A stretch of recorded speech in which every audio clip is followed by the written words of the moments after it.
नमस्कार, मैं हूं अंकुर और आप देख रहे हैं सत्य हिंदी का न्यूज बुलेटिन। एक नजर अब तक की सुर्खियों पर। मध्य प्रदेश में जब से शिवराज सिंह चौहान के पर काटे गए हैं, तब से बीजेपी के नेता सीएम फेस बनने की दावेदारी के संकेत दे रहे हैं। अब मध्य प्रदेश में चुनावी सरगर्मी के बीच बीजेपी के दिग्गज नेता और इंदौर एक से प्रत्याशी कैलाश विजयवर्गीय ने इशारों में सीएम पद की दावेदारी पेश कर दी है। उन्होंने कार्यक्रम के दौरान कहा कि मैं खाली विधायक बनने के लिए नहीं आया हूँ, पार्टी कुछ और बड़ी जवाबदेही मुझे देगी। उन्होंने कहा, मैं आपको फिर से विश्वास दिलाता हूं, बीजेपी की सरकार फिर से बन रही है। मैं खाली विधायक बनने नहीं आया हूं, मुझे और भी कुछ बड़ी जिम्मेदारी मिलेगी पार्टी की तरफ से, और जब बड़ी जवाबदेही मिलेगी तब बड़ा काम भी करूंगा। बता दें, बीजेपी ने अभी तक शिवराज की सीट भी तय नहीं की है और सीएम फेस तो है ही नहीं। ऐसा ही वसुंधरा राजे के साथ राजस्थान में किया गया है। दोनों जगह बड़े बड़े नेताओं को चुनाव में उतारा जा रहा है। बीजेपी में जनसंघ के जमाने के नेता और कुछ महीने पहले तक पार्टी में बगावती तेवर दिखाने वाले सत्यनारायण सत्तर ने एक बार फिर से 2020 में बनी भाजपा सरकार पर सवाल उठाए हैं। एमपी तक से बातचीत में सत्तर बोलते हैं कि 2018 में मध्य प्रदेश की जनता ने सत्ता कांग्रेस को दी थी, भाजपा को बहुमत नहीं मिला था, लेकिन सिंधिया का सहयोग लेकर 2020 में जिस तरह से भाजपा ने सरकार बनाई, वैसे सरकार नहीं बनानी चाहिए थी। उन्होंने कहा कि 2020 में जिस तरह से जोड़ तोड़ करके सरकार बनाई वो गलत था। शिवराज सिंह चौहान को सिंधिया की मदद से मिली सत्ता में मुख्यमंत्री नहीं बनना चाहिए था। मध्य प्रदेश में चुनाव के लिए बीजेपी ने 2 लिस्ट जारी कर दिए हैं। हालांकि बीजेपी नेता ही उनसे खुश नहीं हैं और बगावत के सुर शुरू से ही दिख रहे हैं। अब इसका खामियाजा केंद्रीय कृषि मंत्री नरेंद्र सिंह तोमर को झेलना पड़ा है। वो आज शिवपुरी दौरे पर आए, हालांकि उनको कार्यकर्ताओं के विरोध का सामना करना पड़ा। कार्यकर्ताओं ने शिवपुरी रोड पर उनके काफिले को घेर लिया और जमकर नारेबाजी करते हुए महावीर सिंह सिसोदिया को टिकट देने की मांग की और कड़ा विरोध प्रदर्शन किया। इस दौरान केंद्रीय मंत्री की गाड़ी के आगे कार्यकर्ता डट गए और टिकट को बदलने की मांग करते हुए उग्र प्रदर्शन करने लगे। इस दौरान पुलिस से कार्यकर्ताओं की जमकर बहस और धक्का मुक्की भी हुई। पीएम मोदी हर चुनावी राज्य में सीएम फेस के चेहरे पर बात नहीं कर रहे हैं और कह रहे हैं कि कमल का फूल ही बीजेपी का चेहरा होगा। ऐसा ही उन्होंने राजस्थान में कहा। हालांकि पीएम मोदी का ये बयान वसुंधरा राजे के समर्थकों को पचता हुआ नजर नहीं आ रहा है। राजस्थान तक के अनुसार वसुंधरा राजे के कट्टर समर्थक और जोधपुर भाजपा के पूर्व जिला अध्यक्ष भोपाल सिंह ने दावा किया है कि राजस्थान में बिना किसी चेहरे के बीजेपी कभी भी सत्ता में नहीं आ पाई है, लिहाजा इस बार भी बीजेपी के लोकप्रिय चेहरे के रूप में वसुंधरा राजे का नाम सबसे आगे है। वसुंधरा राजे ही आने वाले विधानसभा चुनाव में निर्णायक भूमिका में होंगी। वहीं जोधपुर के शेरगढ़ में से पूर्व विधायक बाबू सिंह राठौड़ ने भी दावा किया है कि वसुंधरा राजे ही बीजेपी की एक ऐसी नेता हैं जिनकी राजस्थान की 200 विधानसभा क्षेत्रों में गहरी पैठ है। कांग्रेस कार्य समिति की अगली बैठक आगामी 9 अक्टूबर को नई दिल्ली में की जाएगी। बैठक में 5 राज्यों के विधानसभा चुनावों से जुड़े मुद्दों, जाति जनगणना और कुछ अन्य विषयों पर चर्चा हो सकती है। पार्टी सूत्रों ने बताया है कि कार्य समिति की बैठक में इस साल के आखिर में प्रस्तावित मध्य प्रदेश, छत्तीसगढ़, राजस्थान, तेलंगाना और मिजोरम के विधानसभा चुनावों की तैयारियों, देश के मौजूदा राजनीतिक हालात, जाति जनगणना, जांच एजेंसियों के दुरुपयोग और कुछ अन्य राजनीतिक एवं आर्थिक मुद्दों पर चर्चा संभव है। भाजपा ने गुरुवार को अपने सोशल मीडिया हैंडल पर राहुल गांधी का एक पोस्टर जारी किया है। पोस्टर में बीजेपी ने राहुल गांधी को नए जमाने का रावण बताया है। पार्टी ने लिखा, नए जमाने का रावण यहाँ है, ये दुष्ट, धर्म और राम का विरोधी है। उनका एकमात्र लक्ष्य देश को बर्बाद करना है। भाजपा की तरफ से जारी पोस्टर में राहुल के 7 सिर दिखाए गए हैं। इस पर लिखा है, भारत खतरे में है। तस्वीर के ठीक नीचे बड़े अक्षरों में रावण लिखा हुआ है। इसके नीचे अंग्रेजी में या Congress party production directed by George Soros लिखा है। राहुल गांधी को बीजेपी के द्वारा रावण बताए जाने के बाद कांग्रेस नेता एक्टिव हो गए हैं। कांग्रेस प्रवक्ता सुप्रिया सिनेत और जयराम रमेश ने गांधी का एक फोटो ट्वीट किया है जिसमें उनके कई सिर बनाए गए हैं। सुप्रिया सिनेत ने लिखा है, ये कार्टून 1945 में नाथूराम गोडसे द्वारा प्रकाशित अग्रणी में छपा था। रावण के शीशों में महात्मा गांधी, पटेल, बोस, नेहरू, मौलाना आज़ाद, राजगोपालाचारी जैसों का सिर था और उन पर बाण सावरकर एवं श्यामा प्रसाद मुखर्जी चला रहे थे। महामूर्खों, इतिहास याद होता तो यह गलीच हरकत ना करते। जयराम रमेश ने कहा है कि गांधी और कांग्रेस हमेशा से इनके निशाने पर रहे हैं, लेकिन तब ना डरे थे, ना आज डरे हैं और ना ही आगे डरने वाले हैं। भारतीय विदेश मंत्रालय ने दिल्ली में अफगानिस्तान का दूतावास बंद होने की खबरों पर प्रतिक्रिया दी है। विदेश मंत्रालय के प्रवक्ता अरिंदम बागची ने कहा कि भारत अफगानिस्तान के नागरिकों की मदद करने की कोशिश जारी रखेगा। अफगान दूतावास ने दूतावास बंद करने की घोषणा के साथ ही इसके लिए भारत की ओर से राजनयिक मदद नहीं मिलने और अफगान हितों को पूरा करने में असफल रहने को जिम्मेदार ठहराया था। बागची ने कहा है कि मुंबई और हैदराबाद के अफगान कॉन्सुलेट ने अफगान दूतावास के ऐलान से असहमति जताई है। अरविंद बागची ने स्वीकार किया कि भारत में लंबे समय से अफगानिस्तान का कोई राजदूत नहीं है और हाल के दिनों में कई अफगान राजनयिकों ने भारत छोड़ दिया है।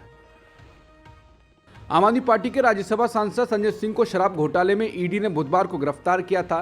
रात भर उन्हें ईडी के हेडक्वार्टर में रखने के बाद दिल्ली के राउस एवेन्यू कोर्ट में उन्हें पेश किया गया। इस मामले में सुनवाई पूरी हो चुकी है। कोर्ट ने उन्हें 5 दिन की ईडी रिमांड पर भेज दिया है। सुनवाई के दौरान कोर्ट ने ईडी से पूछा, जब संजय सिंह के खिलाफ आपके पास पुख्ता सबूत थे तो फिर गिरफ्तारी में इतना वक्त क्यों लगाया गया। साथ ही पूछा कि पैसों के जिस लेन देन की बात आप कर रहे हैं तो मामला तो काफ़ी पुराना है, फिर गिरफ्तारी में इतनी देरी क्यों की गई।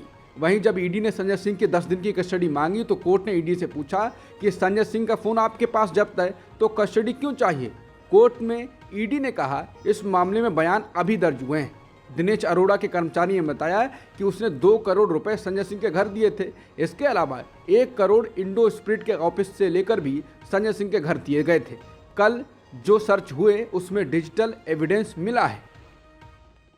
अदालत से लौटते हुए आम आदमी पार्टी के नेता संजय सिंह ने चलते चलते पत्रकारों से कहा कि नरेंद्र मोदी अडानी के नौकर हैं। अडानी के नौकर से हम लोग डरते नहीं हैं। उन्होंने कहा कि जितना अत्याचार जुर्म करना है करें, हम लोग डरते नहीं हैं। इसके साथ ही उन्होंने कहा कि सारे आरोप बेबुनियाद हैं, हम लोग डरते नहीं हैं, लड़ेंगे। वहीं इससे पहले कोर्ट के अंदर जाते हुए संजय सिंह ने कहा, ये अन्याय है मोदी जी का, हारेंगे मोदी जी चुनाव हार रहे हैं इसलिए ऐसा कर रहे हैं। मनीष सिसोदिया की जमानत याचिका पर सुनवाई करते हुए आज सुप्रीम कोर्ट ने ईडी से कड़े सवाल पूछे। साथ ही ये भी कहा कि आपका मामला जिरह के दौरान 2 मिनट के भीतर खत्म हो जाएगा। वहीं ईडी ने आगे दावा किया कि पॉलिसी के मामले में आरोपियों ने सिग्नल ऐप के माध्यम से बातचीत की थी जिसका पता नहीं लगाया जा सकता। पूरी कार्रवाई के दौरान सुप्रीम कोर्ट जांच एजेंसियों से कड़े सवाल पूछने से नहीं हिचकिचाई। सुप्रीम कोर्ट ने पूछा कि क्या आपने उन्हें यानी विजय नायर और मनीष सिसोदिया को रिश्वत पर चर्चा करते देखा है? क्या ये स्वीकार्य होगा?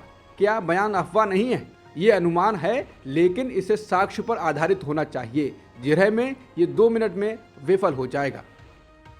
सुप्रीम कोर्ट ने मनीष सिसोदिया मामले में सीबीआई और ईडी को झटका दिया है। इसने गुरुवार को ईडी व सीबीआई से सीधे सवाल पूछा कि आखिर मनीष सिसोदिया के खिलाफ सबूत कहां हैं। सुप्रीम कोर्ट दिल्ली शराब नीति मामले में गिरफ्तार किए गए मनीष सिसोदिया की जमानत याचिका पर सुनवाई कर रहा है। तो सवाल है कि क्या सिसोदिया को बिना सबूत के ही गिरफ्तार किया गया और फरवरी महीने में गिरफ्तारी के बाद से जेल में रखा गया? कम से कम सुप्रीम कोर्ट की टिप्पणी से तो यही सवाल उठता है। सुप्रीम कोर्ट ने जांच एजेंसियों ईडी और सीबीआई से पूछा, सबूत कहां हैं? आपको घटनाओं की श्रृंखला को स्थापित करना होगा। अपराध के घटनाक्रमों की जानकारी कहां है?